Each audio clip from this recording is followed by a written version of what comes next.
Good afternoon po sa ating lahat. Welcome po sa PRBC, to Perseverance Reformed Baptist Church. Sasanay pa tayo ulit. So, welcome to PRBC, especially sa ating mga visitors and regular attendees. And before we start, meron lang po tayong ilang announcement. Ay naanyayahan po lahat to put their phones in silent mode para to avoid lang din po ang distraction all throughout the service. At sa mga gusto na pong magpunta sa restroom, you may do so, no, para maiwasan po natin ang paglabas-labas during the service. Before po ang Lord's Supper mamaya, kakaroon din po ng oath-taking sila Sister Maria and Sis Reg. And then we will also have a meeting sa mga men mamaya after the Lord's Supper. So yun lang naman po ang ating announcements for this afternoon. As we start, please open your Bibles with me to Psalm 87.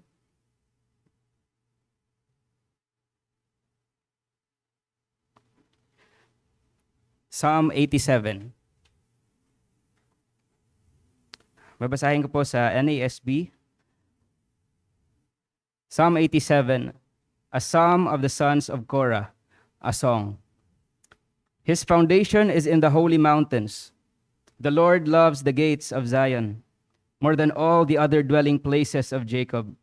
Glorious things are spoken of you, O city of God. Selah. I shall mention Rahab and Babylon among those who know me.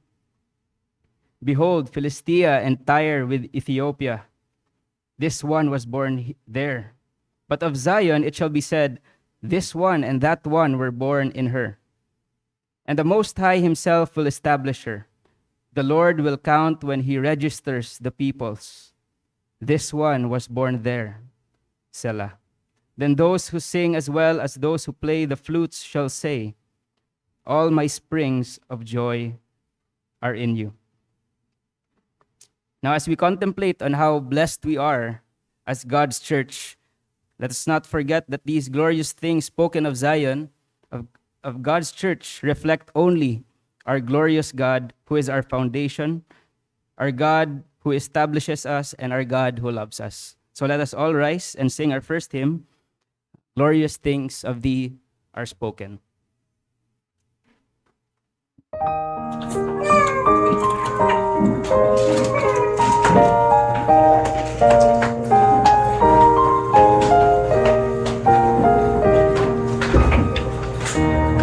Glorious things of thee are spoken, Zion, city of our God. He whose word cannot be broken, for me, so now. On the rock of ages founded, what is shame?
aming Panginoong Diyos, tunay po na kayo ay dapat na maluwalhati. You are our glorious God, and you have done great things and wondrous things for your church.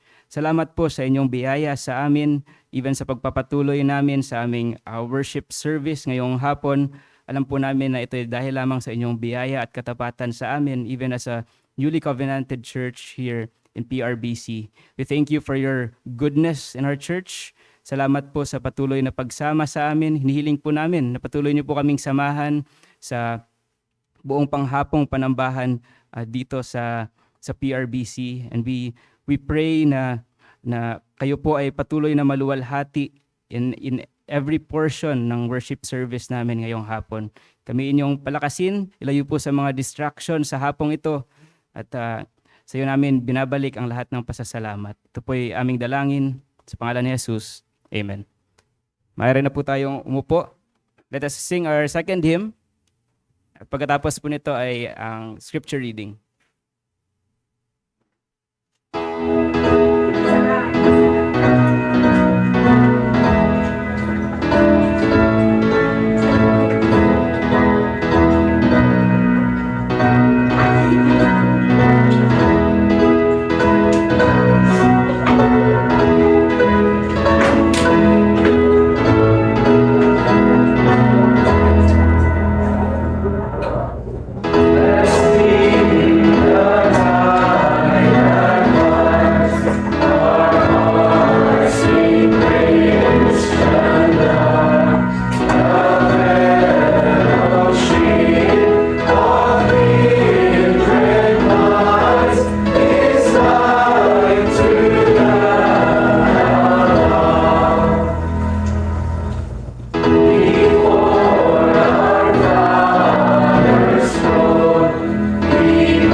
Para po sa ating scripture reading, samahan niyo po ako sa Book of Matthew 21, verses 33 hanggang sa 46. Matthew 21, verse 33 hanggang 46. Basahin ko po sa Tagalog. Pakinggan ninyo ang isa pang talinghaga.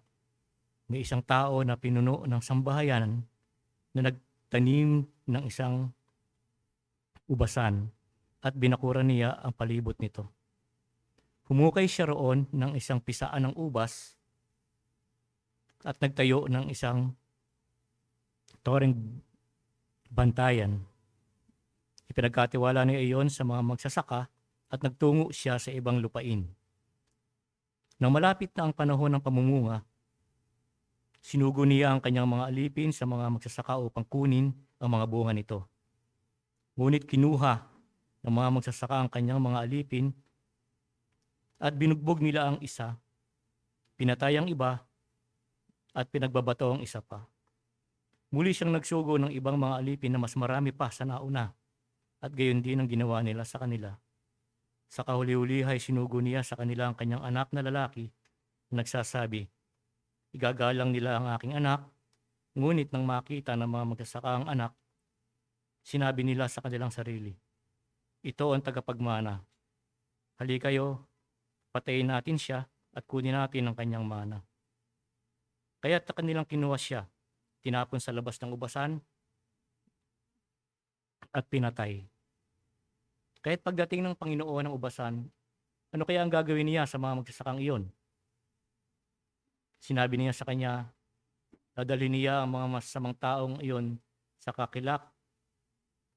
kakilabot na kamatayan at ang ubasan ay pagkakatiwala niya sa ibang mga magsasaka na magbibigay sa kanya ng mga bunga sa kanilang kapanahunan.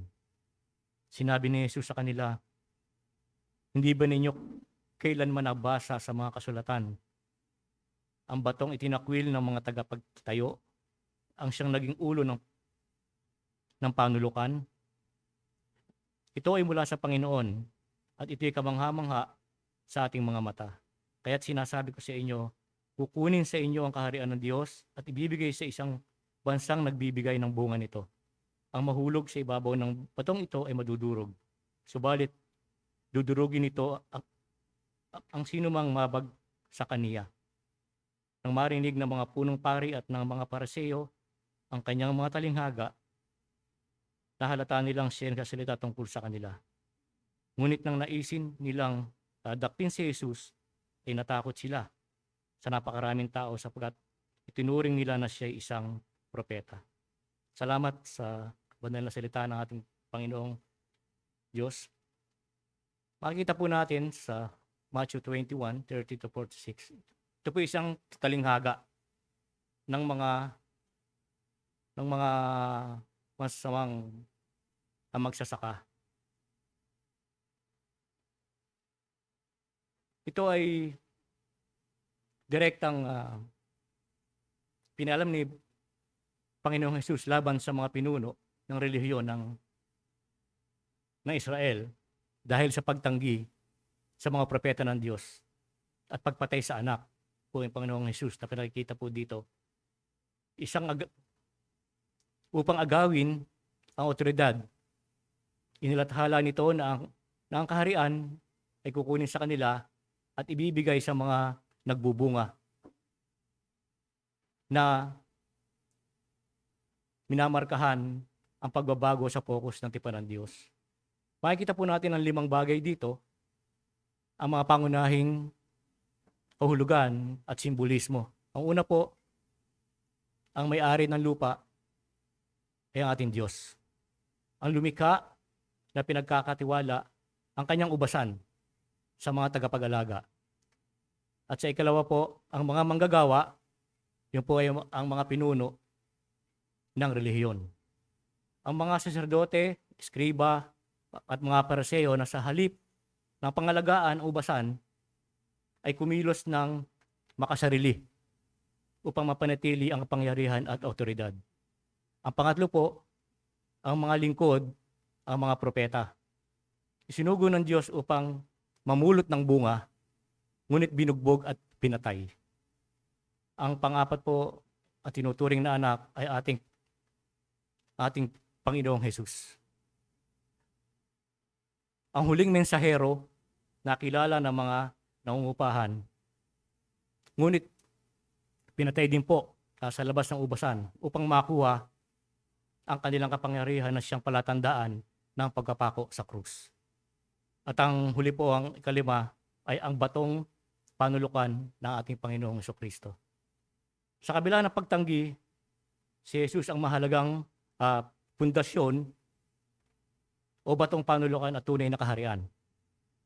Ang tangi ng pinuno kay Jesus ay naging dahilan upang mawala ang kanilang posisyon at otoridad.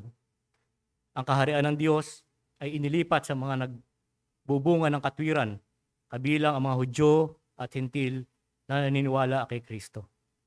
Itinampok ng talinghagang to na inaasahang ng Diyos at hahatol batay sa bunga ng pananampalataya at pagsunod sa buhay ng isang tao.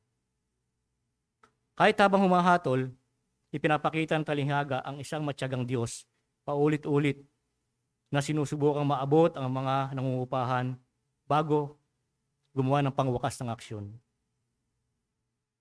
Makikita po natin na ang kabuuang salitang ito ay nagsisilbing isang matinding babala tungkol sa pagtanggi sa biyaya ng Diyos. At ibang paalala na ang tunay na pananampalataya ay nangangailangan ng paghihipo ng Diyos, nadarama ng Diyos, nahahawakan ng Diyos, at konkretong bunga na nagmumula sa pagtitiwala natin sa Panginoon Diyos. So malinaw po na pinakikita po dito na ang teksto ay isang teologikal na pagsusuri na nag-uugnay sa mga talinghaga ni Jesus, sa mga hula na makikita rin po natin sa matandang tipan. Gumagamit ito ng mga simbolismo gaya ng ubasan, may-ari ng lupa, at bato upang ipaliwanag ang papel ni Kristo at ang paghatol sa mga pinunong Hudyo. Ipinawalag din po dito ang paglipat ng kaharian ng Diyos sa isang bagong bayan na binubuo ng mga nananalig kay Kristo. Binibigyan din po nito ng ating Panginoong Hesus ang katuparan ng lahat ng mga anino o simbolo ng templo sa kasaysayan ng Israel.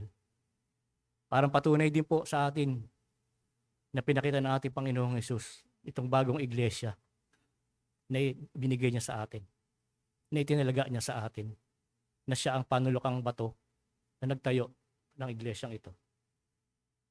Nawa sa mga wala pa sa ating Panginoong Hesukristo, makakita po ng pangunawa, buksan ng inyong puso't isipan at manalig sa ating Panginoong Hesukristo upang magtungo sa inyong kaligtasan.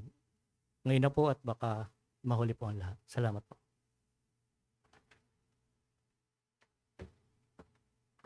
Manalangin po tayo. Aming Diyos, nagpapasalamat po kami sa malinaw na mensahe mo sa amin, sa nabasa po namin sa scripture reading. Nawa, O Diyos, tulungan niyo po kaming lahat na huwag kami maging kagaya ng mga Pariseyo, ng mga Saduseyo, at mga Iskriba na nung pinadahan mo ng mga mensahero, ng mga propeta mula sa lumang tipan, kanilang pinapatay isa-isa dahil ayaw nilang mensahe ng pagsisisi. At ganun din ang pinadala mong sarili mong anak na si Hesukristo ay ganun din ang naging tugon nila. Tinalikuran nila ang iyong anak at higit pa do'y kanilang pinapatay. O Diyos, kaawaan niyo po kami na hindi po maging ganito ang tugon namin sa tuwing makakarinig kami ng mga babala mo mula sa iyong salita na ito'y iyuyurakan namin na tila ba nais naming ipapatay ang mensaherong nagdadala nito. Kundi o Diyos, tulungan mo kami na magresponde ang aming mga puso ng may pagpapakumbaba at pananampalataya sa tuwing kami inaabot mo sa mensahe ng Ebanghelyo. Nawa o Diyos, ito ang maging tugon, lalong-lalo ng mga kaibigan namin na kasama namin ngayon at nanonood ng aming pagtitipon at marinig nila ang panawagan mo sa Ebanghelyo. Nawa o Diyos, maging maayos, maging tama ang tugon nila sa panawagan sa Ebanghelyo. Nagpapasalamat kami sa patuloy niyo pong pagsama sa amin. Kanina sinamahan niyo kami sa morning worship. Ngayon na naman, O Diyos, na nagkakatipon kami. Nagpapasalamat kami at alam namin na ikay nasa aming kalagitnaan. Nagpapasalamat din po kami, O Diyos, na ang pinanalangin namin kanina, si Brother Jeremiah, na may hika at nagdudugo ang ilong ay nakasama na po namin ngayon. Tulungan niyo rin po, Panginoon, siya na makarecover ang kanyang pangangatawan. O Diyos, tinataas po namin lahat sa iyo, ang aming mga trabaho, ang aming mga negosyo, aming mga pinagkakakitaan. Kinikilala namin, O Diyos, na walang pinanggalingan ang lahat ng ito, kundi ikaw. Hindi po kami karapat-dapat sa mga magagandang trabaho, sa mga negosyo, anumang pag pinagkakakitaan namin, hindi kami deserving dito pagkat makasalanan kami. Pero naaawa ka sa amin at sinusustino mo kami. Ito ang ginagamit mong means para ma-provide ang aming tinapay sa pang-araw-araw. Kaya tulungan mo kami, O Diyos, na hindi magreklamo sa mga pinapagawa mo sa amin sa aming mga trabaho, maging mapagpasalamat at higit sa lahat maging masigasig kami. Kami yung maging ehemplo sa mundong ito kung paano nga ba maging maayos na empleyado ang bawat mga mananampalataya. Nagpapasalamat din kami, O Diyos, sa mga biyaya mo sa aming mga pamilya, kung paano nyo sinusustina ang mga families dito sa PRBC. Tulungan nyo po kami na magkaroon palalo ng mga pamilya na malulusog, hindi lamang ng pagmamahal sa isa't isa, hindi lamang ng physical, lalong higit, O Diyos, sa aming mga spiritual na pakikitungo sa isa't isa. Tulungan nyo po ang mga ama sa pamilya dito sa PRBC na pangunahan ng kanilang sambahayan sa family worship. Turuan namin ang aming mga asawa, ang aming mga anak, kung paano tamang sumamba at kumilala sa iyo sa salita. Tulungan niyo po ang mga asawang babae na maging submissive at maging helper na lubos sa kanilang mga asawa, ang aming mga anak, O Diyos, nawa ikaawaan niyo rin at manampalataya rin sila kagaya ng kanilang mga magulang. Nadalangin namin, O Diyos, na bawat isa sa amin, sa kanya-kanya naming bahay, sa kanya-kanya naming mga kwarto, maging, O Diyos, aming pagtitipon, matagpuan kaming tapat. Hindi, O Diyos, yung aming public gathering, pantapal namin sa kakulangan namin ng pagbabasa at pananalangin sa mga pribado naming kapasidad. Nawa, O Diyos, walang nagpapabaya sa amin sa daily reading ng scripture, sa daily prayer time, sa daily exercise of Christian gifts. Nawa, O Diyos, wala pong nagpapabaya sa amin, kundi aktibo kaming lumalaban sa kasalanan at binubuhay namin ang aming kaluluwa tungo sa kabanalan. Nagpapasalamat kami, O Diyos, dahil hindi po deserving ang PRBC sa any ministries na pinagkakaloob mo, pero nagbibigay ka pa rin, O Diyos. Kaya tulungan niyo po kami na matagpuan kaming tapat na ginagampanan ang lahat ng ministeryo na pinagkaloob niyo po sa aming iglesia. Ang aming Bible study, pagtuturo sa mga estudyante sa Kaisuyo ng ilang linggo na, at sa next Friday magiging huling session bago magtapos ang school year. Salamat, O Diyos, sa pagpapalang ito. Nawa mangusap ka sa mga kaluluwa ng mga estudyante, lalong-lalo mga Biblia na kanilang natanggap. Naway basahin talaga nila at magamit mo ito, nawa, O Diyos, sa pangungusap sa kanila.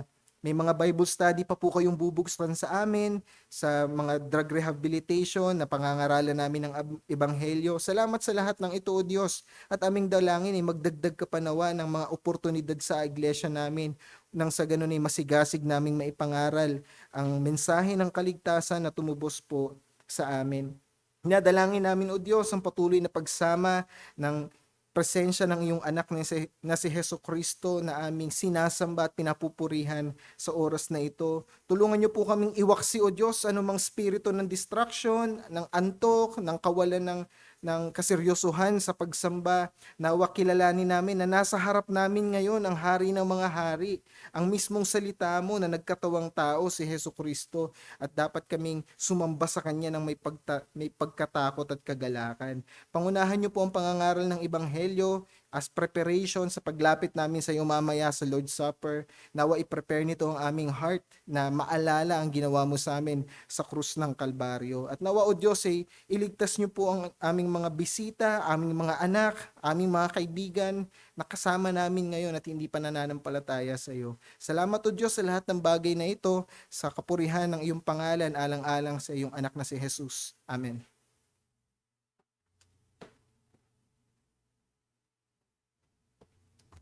Maaari na po tayong tumayo at ating ibigay ang ating mga handog at kaloob. As we sing, we have not known thee as we ought.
tayo manalangin.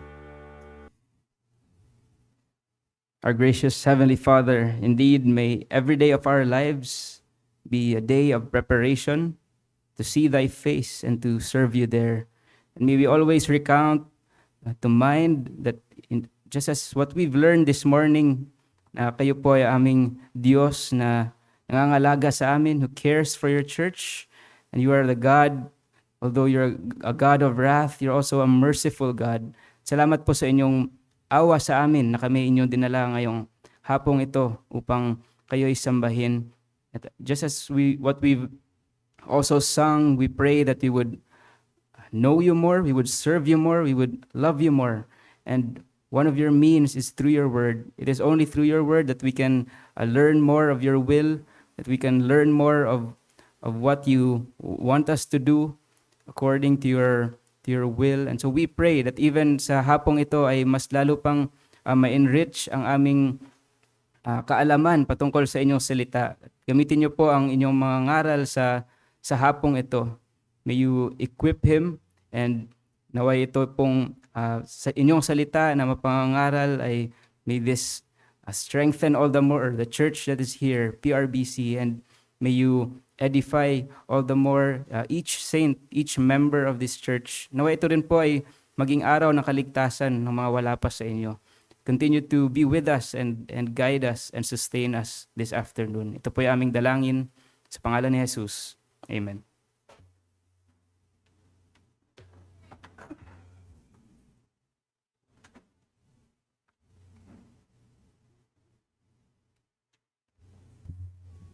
Para po sa preparation natin sa pagdulog sa Lord's Table or Lord's Supper mamaya, magkakaroon po tayo ngayon ng gospel meditation. If I were to ask you what is the most important doctrine in the Bible, what would you answer? Doctrine of Trinity, deity of Christ, infallibility and inspiration of the Scripture. Sa mga Calvinist, ano ba pinakamahalaga? Election and predestination. We can have different opinions on what can be considered the chief article of Christian religion or chief doctrine or chief article of Christian theology. But majority of the theologians from the Reformed tradition in the past 400 years or so are unanimous that it is the doctrine of justification by faith. Well, the man that God used to launch the Protestant Reformation during the 16th century, Martin Luther himself, mentioned in his Smalcald Articles of 1537 that justification by faith is the article by which the church stands or falls. This is the chief article from which all other doctrines flowed. It alone begets nourishment, builds, preserves, and defends the Church of God. And without it, the Church of God cannot exist for an hour. Ito yung sinabi ni Martin Luther about justification by faith. He also mentioned that when the article of justification has fallen, everything has fallen. It is the master and prince, the Lord, the ruler, and the judge over all kinds of doctrine. So napakabigat ng doctrine of justification by faith according kay Martin Luther. So, let's study justification by faith this afternoon from its author himself, Jesus Christ. So, I invite you to turn your Bible on Luke chapter 18, verses 9 to 14. Aklat ng Lucas, kabanata 18, talata 9 hanggang 14. Luke chapter 18, verse 9 to 14. I will lead the reading of the text. This is the word of the Lord. And he also told this parable to some people who trusted in themselves that they were righteous and viewed others with contempt. Two men went up into the temple to pray, one a Pharisee and the other a tax collector.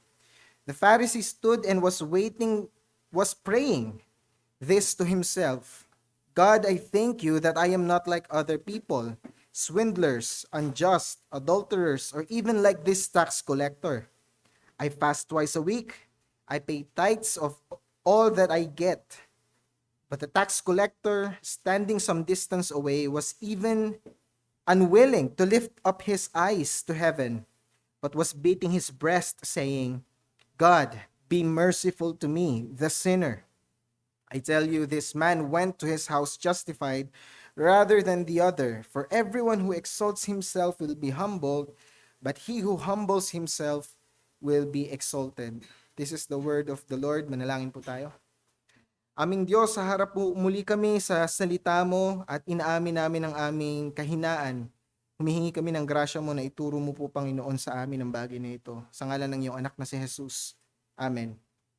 Ito pong parable na binasa po natin ay tinuro mismo ni Hesukristo at makikita natin dito sa Kabanata 18 or chapter 18 ng Book of Luke or Gospel of Luke na nasa serye si Hesukristo ng pagtuturo sa kanyang mga disipulo. Kakatapos niya lamang ituro yung talinhaga ng balo at ng hukom. At ngayon naman, na dito na siya sa portion na tinuturuan niya ang kanyang mga disciples about the Pharisee and the tax collector. May kita natin kung sino yung target market, kumbaga, ni Hesukristo. Nung tinuro po niya yung parable na ito, mababasa natin sa verse 9, sinabi, "And he also told this parable to some people who trusted in themselves that they were righteous and viewed others with contempt." So sino daw yung target market ni Jesus? Sino yung gusto niyang audience na makarinig ng talinhagang ito? Yung mga nagtitiwala daw sa sarili nila at winawalang bahala ang iba. Those who trusted in themselves and viewed others with contempt. Kaya saliksikin po natin yung puso natin. Baka tayo ito. Baka tayo yung target audience ni Hesukristo. Baka tayo yung nagtitiwala sa sarili nating kabutihan. Baka tayo yung tao na pag tinanong tayo, on what basis ka dapat papasukin ng Diyos sa langit, ang isasagot mo, church member na kasi ako for 5 years. Kasi nagsisimba ako, kabisado ko yung mga prayer book. Religious naman ako. Kaya sa basihan na yan, dapat papasukin ako ng kaharian ng Diyos. Baka po tayo yon. Saliksikin natin ang puso natin. At kung ikaw ang taong ito, kaibigan, take heed. Christ is speaking to you this afternoon. At marami pong nagsasabi na itong talinhaga na ito, talinhaga daw to hindi about justification by faith. Tungkol daw to sa prayer. Kasi di ba nagpray yung dalawa, yung Pharisee at tax collector. Pero malinaw po sa verse 14 kung ano yung tema. Hindi po ito parable about prayer. Tapos na yung parable about prayer nandun yung sa verse 1 hanggang verse 8 Yung parable ng balo at ng hukom, hindi po ito about prayer. Tungkol po ito sa justification dahil sinabi dito sa verse 14, dun sa last verse ng parable, I tell you, this man went to his house justified rather than the other. So, sinong na-justify? Yung tax collector daw, hindi yung Pharisee. So, ito yung main theme ng parable. So, justification by faith is the main theme. And now, if we are to study justification by faith this afternoon, this very precious doctrine sa Christian faith, tawag pa ng iba, the Acropolis of Christian faith, kung lungsod daw ang buong doktrina ng Biblia, ito daw yung capital city ng lungsod na iyon.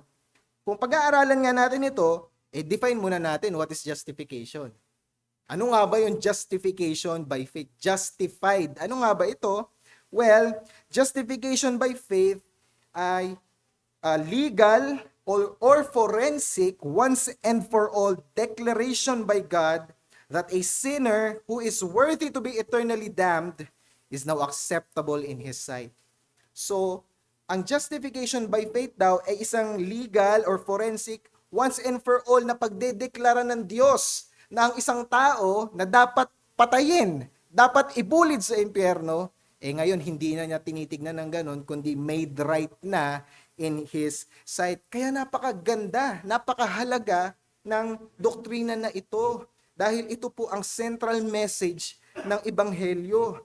Nothing is more important than this declaration na ideklara ka mismo ng Diyos Ama na hindi ka na niya kaaway, na wala na siyang balak ibulid ka sa impyerno, bagkus pag tinignan ka niya, anak niya na si Hesukristo ang nakikita niya sa iyo dahil pinahirang ka ng dugo ng anak niyang si Jesus. Napakahalaga po ng doktrina na ito. At tandaan natin mga kapatid, ang Diyos ay isang Diyos na banal, banal, banal. Galit siya sa kasalanan at sa nagkasala. Di ba yan yung sinasabi ng mga ibang mga modern evangelical? God hates the sin but loves the sinner. Ang galit siya dun sa kasalanan, hindi sa nagkasala. Pag gumawa ka ng traffic violation, yung matitikitan ba yung lisensya mo lang pero ikaw wala kang record? Hindi, kakabit ka ng lisensya mo. 'Di ba? Sino bang nakukulong pag merong gumawa ng rape? Yung act of raping lang ba o yung mismong rapist yung makukulong? 'Di ba yung mismong rapist na gumawa ng sin? How much more ang Diyos? Hindi lang po siya galit sa kasalanan, sinabi pa nga ng scripture, He abhors the sinner. Hindi nga lang hates the sinner. He burns with righteous indignation against the sinner every day. Yun po ang sinasabi ng mga salmista. Well, kung totoo yan, that our God is a holy, holy, holy God, and He hates sin and the sinner, then there is no greater need for you. There is no greater need for me. There is no greater need for all of us than to know how to be justified. At ayun po yung mensahe natin na nais natin pag-aralan ngayong hapon. A man can only be justified in God's sight by distrusting his own works and placing it fully in the shed blood of the innocent lamb. Sa Tagalog, ang tao ay maaari lamang mapawalang sala sa paningin ng Diyos sa pamamagitan ng kawalang tiwala sa sariling mga gawa at ng buong pagtitiwala sa dumanak na dugo ng inosenteng kordero. And Christ showed us that the way to justification by contrasting two things differently. So meron tayong tatlong bagay na titignan dito, na tatlong bagay na contrasting ideas. Una, two different people. Pangalawa, two different prayers, and yung panghuli, two different positions. So tingnan muna natin yung unang punto, two different people. So nagbukas yung ating talinhaga, sinabi sa verse 9 na yung target na audience daw nito ay yung mga taong nagtitiwala sa sarili. Pagdating natin ng verse 10, pinakita yung dalawang karakter sa talinhaga na ito. Two different people, sabi sa verse 10, two men went up in the temple to pray. Dalawang lalaki, pumunta ng templo para manalangin. One is a Pharisee and the other a tax collector. So Pharisee and tax collector. Alam niyo po, nung panahon ni Jesus, napakadali sa kanila na ma-identify yung characters na ito kasi ito yung mga klase ng mga character na nakaka-encounter nila in a day-to-day basis. Kaya napakadali po sa kanila na i-visualize itong mga characters na ito. At although two different people sila, may similarity sila eh. Ano? Parehas silang gustong manalangin. So yun yung similarity nila, although magkaiba silang tao. Sa atin, yung mga character na ito, yung Pharisee and tax collector, medyo baliktad na yung ating pananaw sa kanila eh. Para sa atin, yung mga Pharisees, markado agad natin yan. Mga bad people yan kasi ilang beses tinok down ni Jesus yan eh. Yung mga tax collector naman, well, bad people din naman sila pero sa scripture, ilang beses silang naging kaibigan ni Jesus. Binago yung buhay nila. Kaya tayo, ang idea natin sa dalawang karakter na to, Pharisee, bad, tax collector, well, good. Yun ang idea natin po, di ba? Pero, what about nung panahon nila? Paano nila tinatanaw ang tax collector at yung Pharisee? So, tingnan natin yung two different people. Una yung Pharisee. Alam niyo po ba, mga kaibigan, mga kapatid, the most highly regarded sect sa sekta sa Judaism, meron pong tatlo. Saduseo, Pariseo, tsaka Iskriba. Ang pinakamataas po na tinitingala sa kanila, spiritually, yung Pariseo po. Pagdating sa power, Sadducee yung may pinaka-influence, pero spiritual influence, ang pinaka-tinitingala ng mga Hudyo, mga Pharisee. So, mataas ang profile nila, and after all, nung panahon ni Jesucristo, onti lang po eh. Onti lang ang mga Pariseo, nasa 3,000 lang sila sa buong Israel. So, very rare sila, at dahil rare occupation ito, mataas ang demand sa kanila, highly respected po ang mga Pharisee. At yung kanilang authority came from the interpretation, teaching, and moral influence of the law. So sila ay very popular and respected among the people. Sabi pa ni R.C. Sproul, the Pharisees were not regarded as villains by the common people, but as heroes of piety and devotion. So unlike sa idea natin na yung mga Pariseo, well, masasamang tao yan. No. Sa panahon nila Jesus, pag sinabing Pharisee, hindi sila villain. Sila heroes of piety and devotion. They were models of meticulous religiosity and holiness. Ito po yung mga Pariseo. So punta naman tayo dun sa isang karakter, yung tax collector. Yung mga tax collector, on the other hand, sa panahon nila Jesucristo, tingin po sa kanila salot sa lipunan. Scum of society, mga traidor sa mga Hudyo. Alam niyo po ba paano ka magiging maging tax collector? Ang prerequisite, dapat Hudyo ka.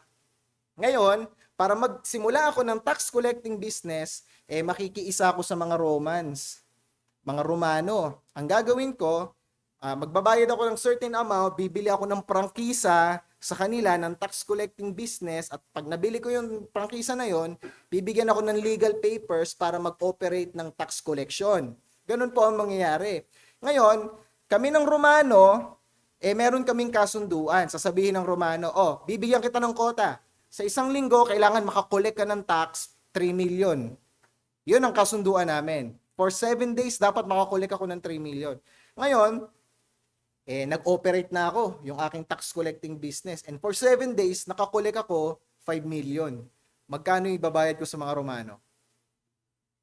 5 million din ba? 3 million lang. Yung sobra doon, akin na yon. Ganun po nag-work ang tax collection business sa kanila. At dahil ganito ang sistema, yung mga tax collectors po, abusado. Lahat ng mga pwede nilang patungan ng tax para lumobo yung tax collection, ginagawa nila. Nagpatong sila ng tax sa mga sako, sa mga gulong, sa mga lubid, mga walang kakwenta-kwentang bagay, pinatungan nila ng tax para lang lumobo. Para ambis na, halimbawa, 3 million lang ireremit nila, pag over the span of 7 days, umabot ng 10 million, di paldo sila, 7 million yung kinita nila. So, kung Hudyo ka, anong tingin mo sa ganitong klaseng tao? Napakasama nito. Ayun, hindi mo pwedeng saktan yung mga tax collector kasi protected sila ng Roman government.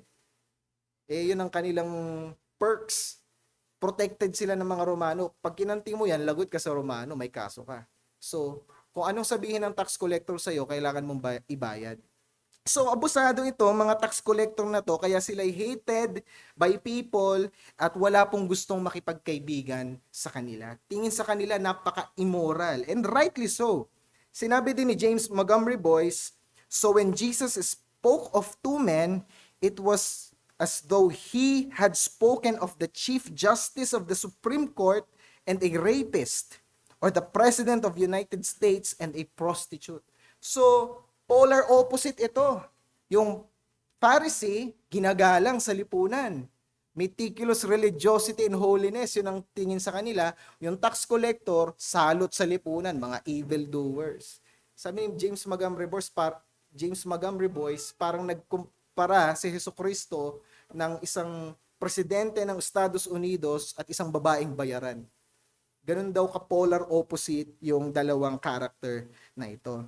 So, yung mental picture na dinodraw ni Christ para sa audience niya ay ito po yung ibig sabihin.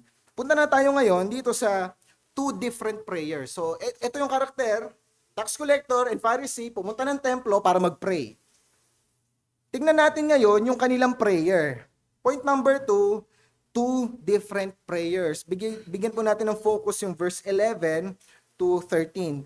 Tignan natin muna yung prayer ng Pharisee. Actually, it was a prayer to self. Hindi talaga siya prayer to God, prayer to self siya. Yun mismo ang sinabi ng teksto. Sabi sa verse 11, the Pharisee stood and was praying to himself. So nilinaw agad ng teksto natin na hindi sa Diyos na nalangin tong Pariseo na to, sa sarili daw niya. He was praying to himself. At tignan natin yung prayer niyo. By the way mga kapatid, alam niyo ba, nananalangin tayo only to someone we entrust ourselves. Kung nananalangin ka sa Diyos, it is because you entrust yourself to God. Kaso sabi dito, yung Pharisee nanalangin daw sa sarili niya eh. This shows us kung nasan yung tiwala ng Pharisee. Nasa sarili po niya. Tignan niyo yung prayer niya. Sabi niya sa verse 11, God, I thank you. Ang ganda nung intro, di ba? Diyos, pinapasalamatan kita. Diyos ba talaga yung kausap niya? Tignan natin yung sumunod. Diyos, pinapasalamatan kita. God, I thank you that I am not like other people. So sabi niya, Lord, thank you. Hindi ako katulad ng iba. Wow. Napaka-profound na prayer po nito. Sana wala pong nananalangin sa atin sa Diyos sa gantong paraan. Nabuti na lang, o Diyos, hindi mo ko ginaya ng chismosa kong kapitbahay. Sana wala pong ganito. Pero ganito yung panalangin ng Pharisee. Sabi niya, nagpapasalamat daw siya kasi hindi daw siya swindler. Hindi siya mangingikil. Yung tax collector, nangingikil yun, di ba? Hindi daw siya unjust. Ibig sabihin, hindi siya makatarungan siya. Yung tax collector ba makatarungan? Hindi. Hindi din daw siya adulterer. Hindi siya nangangalunya. Hindi natin alam kung nangangalunya din yung tax collector. Tignan niyo yung dulo. Or even like this tax collector. Nakasalo pa ng stray bullet yung tax collector. Nanahimik sa gilid. Naturo pa ng Pharisee. Sabi ng Pharisee, salamat, hindi ako swindler, hindi ako unjust, hindi ako adulterer, at lalong hindi ako katulad na itong tax collector na to. Ayun yung prayer nung Pharisee na ito. So, pansinin natin, no, ilang beses niyang binanggit yung salitang I. Sabi niya, God, I thank you that I am not like the other people. I am not a swindler. I am not unjust. I am not an adulterer. Or even like this tax collector. Puro I. Kaya sinabi nung teksto natin, he was praying to himself. Sabi ni Jesucristo. Hindi pa doon natapos yung mga I statement niya. Verse 12, sabi niya, I fast twice a week. Sa isang linggo, 2 beses ako nagpa-fasting. O, subukan yung ibit yun. I pay tithes of all that I get. Basically, yung sinasabi niya, inwardly, I'm very holy. Kasi hindi ako mangingikil, hindi ako nangangalunya. Inwardly, I'm very holy. Outwardly, very holy din ako kasi nag-aayuno ako twice a week. Nagbibigay pa ako ng ikapu. So, anong masusumbat nyo sa akin? Basically, I'm a perfect guy. Ayun yung sinasabi ng Pharisee. Pero, mga kapatid, sa tingin nyo ba nagsisinungaling siya sa prayer niya? Well, let's give him the benefit of the doubt. Siguro nga, itong Pharisee na to, he's trying to be as righteous, as upright as he can. Maaring hindi nga talaga siya swindler, hindi siya unjust, hindi siya adulterer, hindi siya nakakalimot mag-ayuno twice a week, nagbibigay din siya ng ikapu sa lahat ng meron siya. Sabihin na nating totoo ito. Pagpalagay natin na tama talaga siya, di siya nagsisinungaling, malinis ang konsensya niya, na ganito talaga siya. Okay. Puntahan natin ngayon yung prayer ng tax collector. Ito, hindi to prayer to self. This was a prayer to God. Tignan natin yung verse 13. Sabi ng tax collector, but the tax collector, standing some distance away, hindi daw makalapit dun sa harap ng templo, nasa dulo siya. Kumbaga dito sa church, nandun siya sa dulo, di siya makalapit, hiyang-hiya. Was even unwilling to lift up his eyes to heaven. Hindi nga siya makatingala. Hindi niya kaya, nahihiya siya sa Diyos. But was beating his breast. Dinadagukan niya yung dibdib po niya. Di ba sa sports, pag may nakashoot ng bola, dinagukan ni Lebron yung dibdib niya. Parang, I'm so good, I'm so great. Parang pagmamayabang, celebration. Pero sa mga Hudyo, hindi po ganun. Pag dinagukan nila yung kanilang chest, it is a sign of remorse. Tandaan ninyo dun sa Luke 23, nung namatay si Jesucristo sa krus ng Kalbaryo, biglang kumidlat at dumilim. Nagdilim lahat, nagkaroon ng eclipse. Natakot yung mga Hudyo dahil itong pinapatay natin, baka diet ito kasi biglang may ganitong pangyayari. Sa takot nila, dinagukan nila yung chest nila. It is a sign of fear, sign of remorse. So ito yung naging akto ng tax collector. Hindi siya makalapit sa harap, hindi siya makatingin sa langit, dinadagukan niya yung dibdib niya sa kanyang takot, sa kanyang kahihiyan. Napaka-ikli nung kanyang prayer. 7 words lang rather sa English. Ito yung prayer niya. God, be merciful to me, the sinner. Sa translation ng Bible nyo, baka nakalagay, a sinner. Hindi po yan a sinner, yan ay the sinner. Yun po ang tamang translation. Sabi niya, God be merciful to me, the sinner. Ang ibig sabihin ng paglagay ng definite article na the, ibig sabihin, bukod sa akin, wala na akong makitang makasalanan pa. Para sa akin, ako na pinakamasamang tao. I am the worst sinner of all. I am the sinner. Yun ang meaning niya sa paglagay ng definite article na the. He viewed himself in light of God's righteousness, hindi sa righteousness ng iba. Balik tayo sa panalangin ng Pharisee. Sabi niya, Lord, thank you, hindi ako katulad ng tax collector na to. Sinalamin niya yung kanyang katwiran in light of other people's righteousness. Pero itong tax collector, saan niya sinalamin yung sarili niya? Sa Diyos mismo. Hindi siya gumamit ng basihan ng ibang tao. Ang basihan niya yung katwiran ng Diyos. Kaya niya nilagay yung definite article na the sinner. Kasi mga kapatid, ang pinupunto natin, God will judge us on the basis of His holy and perfect standard. Siya po yung barometer. Siya po yung nagsiset ng standard. Hindi po niya tayo ikukumpara sa kabanalan ng churchmate natin. Ikukumpara niya po tayo sa kabanalan niya. Be holy for I am holy, says the Lord. Hindi niya sinabing be holy, katulad ni Moises, o be holy like Elijah. Sarili po niyang basihan ng katwiran. Be holy for I am holy. So nakita natin yung two different people, nakita natin yung two different prayer, ngayon tignan natin, two different positions. Meron pong resulta, itong dalawang magkaibang prayer na ito. Tignan natin sa verse 14, pinagpatuloy ni Jesus yung kwento ng talinhaga. So tapos na yung talinhaga, kinunclude na ni Jesucristo. Verse 14, last verse, sinabi ni Jesus, I tell you, this man, the tax collector, went to his house justified. Went to his house justified, made right before the eyes of God rather than the other. For everyone who exalts himself will be humbled, but he who humbles himself will be exalted. Ang ganda nung sinabi ni Jesucristo, no? What a great ending. Pero alam niyo po ba sa mga Hudyo, kabaliwan ito. Dapat kung may na-justify, dapat yung Pharisee. Kasi siya yung inwardly holy, siya din yung outwardly holy. Anong binatbat ng tax collector sa katwiran ng Pharisee? Pero kakaiba yung ending ng kwento. Hindi ito imaginable para sa isang Hudyo na nakikinig. Tignan natin yung two different position. Yung unang position, the unjustified Pharisee. The unjustified Pharisee. Tignan natin he was not made right in God's sight. Although, binandera niya, siguro, ang lakas-lakas pa ng prayer niya para marinig ng mga tao. Although binandera niya yung kanyang inward holiness and yung kanyang outward holiness, hindi po siya tinanggap sa paningin ng Diyos. He was not made right in God's sight. Why? Because he failed to see that he is a sinner. Unlike the tax collector, he failed to see that he is a sinner. Hindi lang yon, he also failed to see that his religious works can't erase his condemnation.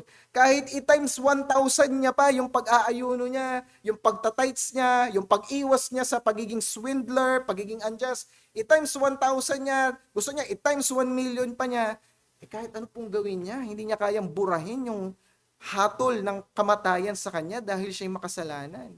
Hindi po niya nakita yun. Walang sapat na religiosity. Kahit ilang taon pa siyang Pharisee, kahit lunukin niya yung mismong Torah, hindi niya kayang maligtas ang sarili niya sa pamamagitan ng sarili niyang gawa. Yan ang hindi po niya nakita. Diba hinaawit natin to? Not the labors of my hand can fulfill thy lost demands. Could my zeal no respite know? Could my tears forever flow? 'Tis for sin could not atone. Christ must save and Christ alone. Wala pong, kahit iluha niya pa lahat ng pwede niyang iluha, hindi niya kayang lunurin, burahin ang kanyang kasalanan. Pero tignan natin yung pangalawang posisyon, the justified tax collector. Unlike the Pharisee, he was made right in God's sight. Tinanggap siya ng Diyos Ama. Sa paningin ng Diyos, hindi na siya nakikitang makasalanan. And why is that? because he had awareness of who he is and who God is. Pansinin natin yung panalangin niya, very aware siya kung sino yung Diyos na kinakausap niya at kung sino siyang dayuk-dok na nilalang. Sabi niya, tanggalin natin yung salitang be merciful to me. Ay, be merciful. Tanggalin natin yung salitang be merciful dun sa sentence ng prayer niya. May iwan, God, me a sinner.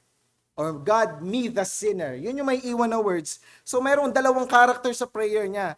God who is lofty, holy, holy, holy, perfectly righteous, perfectly just. At siya, the sinner. So mayroon siyang awareness kung sino yung Diyos na nilalapitan niya at kung sino siya. Ito yung hindi nakita ng Pariseo. To know God, to know that God is holy is to know that we are not. Mayroon siyang awareness na ang Diyos ay matuwid at yun ang nagtutulak sa kanya na makita na hindi siya karapat-dapat sa matuwid na Diyos na ito dahil siya'y makasalanan. Tanda po ninyo si Job. Di ba sinabi doon, Job was blameless?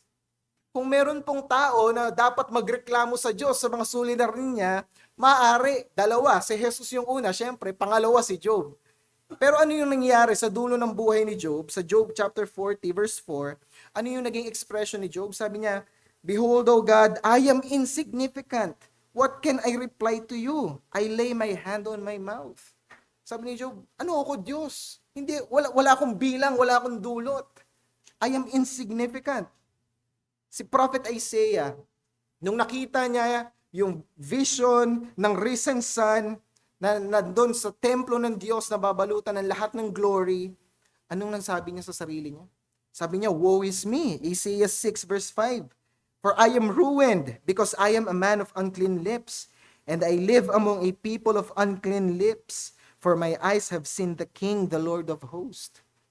So the only expression neto ni Prophet Isaiah, nung nakita niya ang Diyos, the holy, holy, holy God, sinabi niya, "Sumpain ako, O Diyos. Naninirahan ako sa piling ng mga tao na may maruruming labi. Hindi ako karapat-dapat makita ang kadakilaan mo. My eyes have seen your glory." Sino po ako?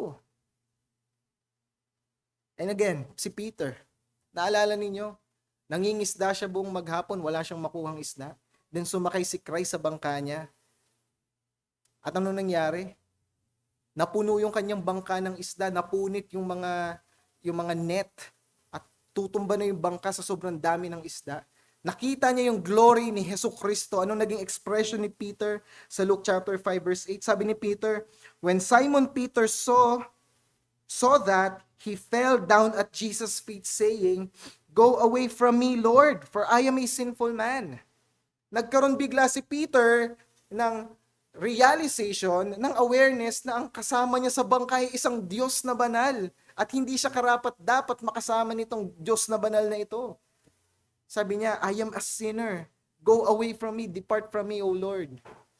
Ito po yung awareness ng tax collector. At hindi lang yon, he also had an awareness of what God had done to justify sinners like him. Naunawaan niya kung paano siya na-justify, pinawalang sala ng Diyos.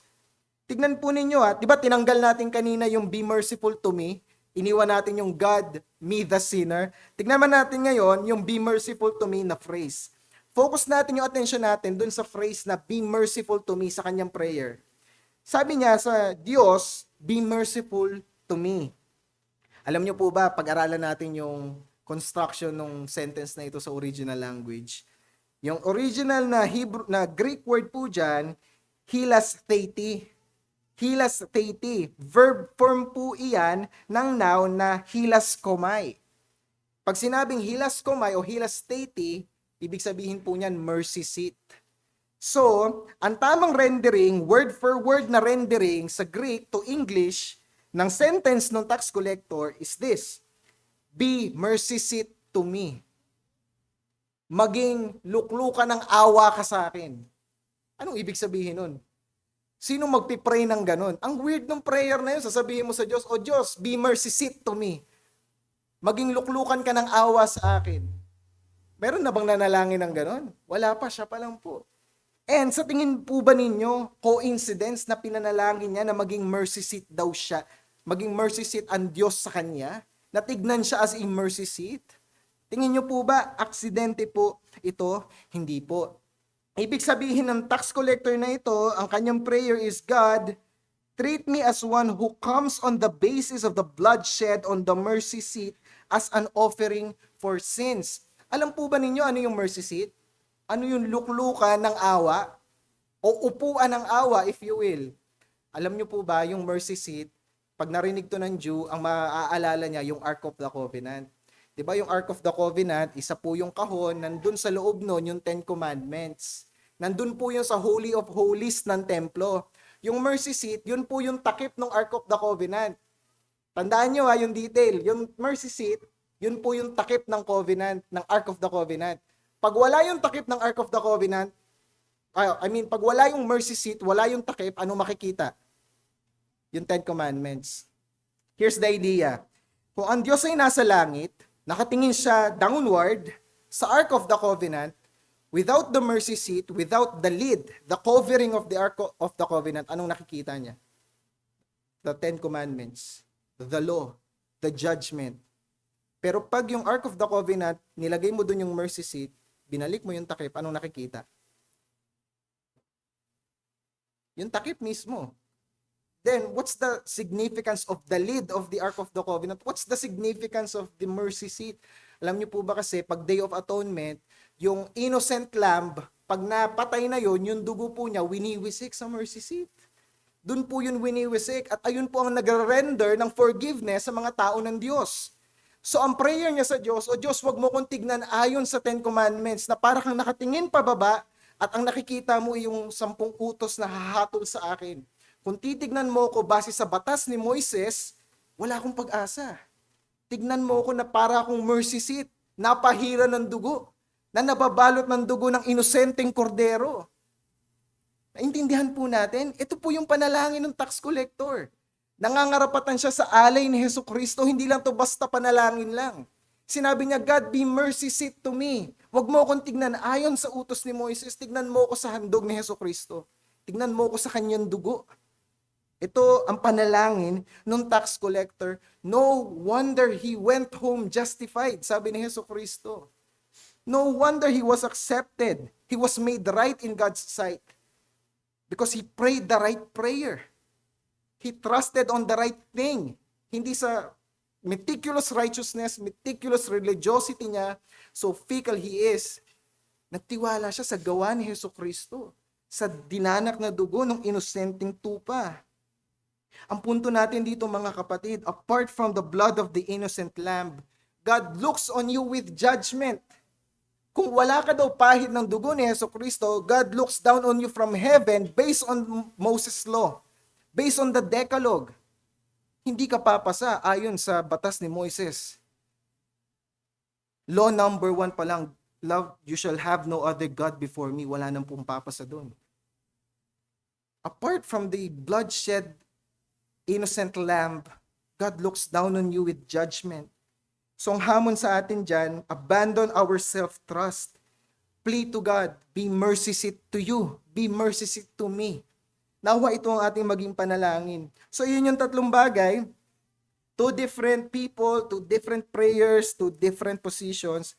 At bilang conclusion dyan mga kapatid, mga kapatiran ko sa pananampalataya, kung naniniwala ka na ikay nasa kawan ni Jesucristo, alam niyo po ba yung realization ng glorious doctrine of justification by faith, this will cure all Christian maladies. Ito po yung magpapawi ng lahat ng ating mga alalahanin dito sa buhay na ito. Sinabi ni Dr. Martin Lloyd-Jones sa kanyang book na Spiritual Depression, page 25, sinabi niya doon, there are large numbers of people in this unhappy or depressed situation. Their Christian life seems to them to be a constant problem. Many a time I have found in talking to them that their real problem lies just here. I would not say that they are not Christians, but I am suggesting that they are what I would call miserable Christians. Bakit daw sila miserableng Kristiyano? Simply because they have not understood the way of salvation, and for that reason, all their beliefs and all their efforts have been more or less useless.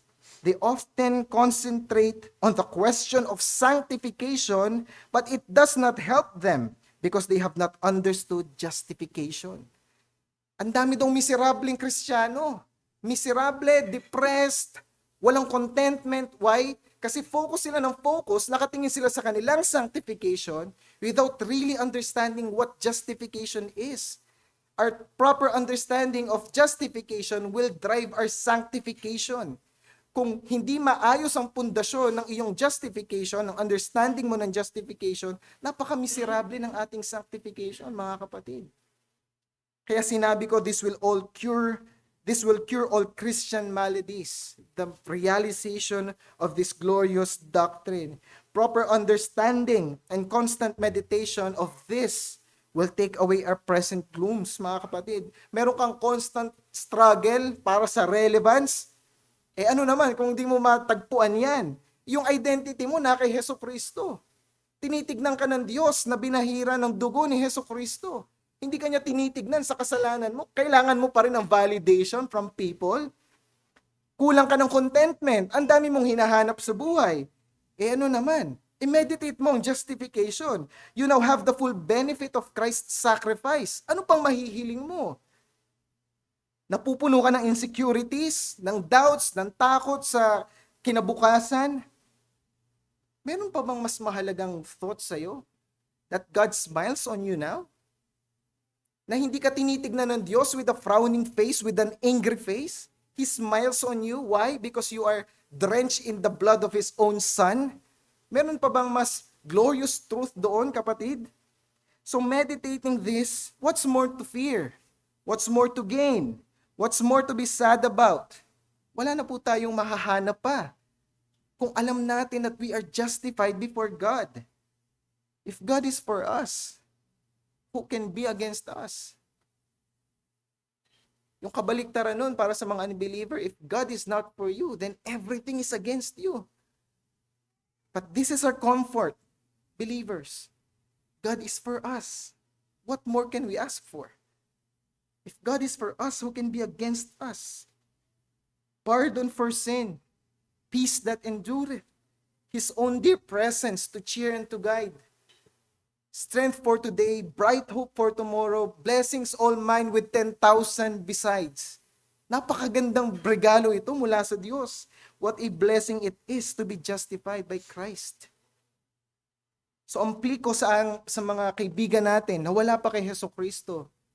Nakikiusap ako sa inyo, i-pray nyo itong prayer ng tax collector. Ito yung legitimate na sinner's prayer. Kung merong sinner's prayer na magliligtas sa'yo, ito yun. Plead to God. God, be merciful to me, the sinner. Be merciful to me, a sinner. Recognize who God is, recognize who you are, and recognize the means for justification, the bloodshed Lamb of God.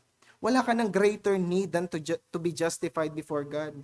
Sabi ni Hesus Kristo sa dulo ng verse 14, for everyone who exalts himself will be humbled, but he who humbles himself will be exalted. So come to the Savior in faith and repentance. Saglit tayo manalangin. Panginoon, salamat dahil sa katotohanan ito na kaming mga tao mo ay iyong ginastify sa pamamagitan ng dugo ni Hesus Kristo. At nawa, O Diyos, huwag kaming maging neglectful sa message na ito. At ganoon din sa mga kaibigan namin na wala pang pananampalataya sa iyo, nawa tumugon sila na may pananampalataya sa panawagan na ito. Salamat, Ama, sa ngalan ng iyong anak na si Jesus. Amen. Tayo po tayong lahat para sa ating closing hymn.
na po tayo umupo.